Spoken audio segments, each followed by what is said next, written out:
कंधमाल जिले में अनेक स्थान में पारंपरिक दंडयात्रा होता देखा मिलूँ।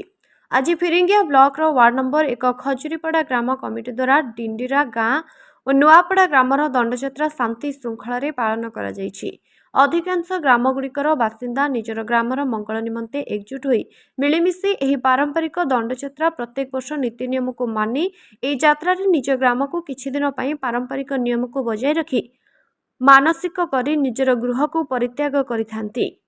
एही परिप्रेक्षी रे मानसिक पूर्ति होइतबा भक्त माने मध्य एही समय रे निज घर को मां को वर्ण करी स्वागत करितबा जणा पड़िछि।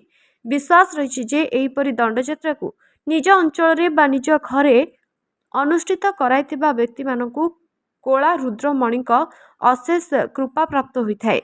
ए दंडयात्रा रे भाग नेतिबा व्यक्ति मानकु कठोर नियम को मध्य पालन करबा को पड़िथाय। नियम अनुसार जेकोसी गोटे ग्रामर दंडयात्रा केवल गोटे दिन बा 24 घंटा ही गोटे स्थान रे रही यात्रा को संपूर्ण करबा परे अन्यत्र ग्राम को यात्रा आरंभ करिथांती। Bureau report MTC news.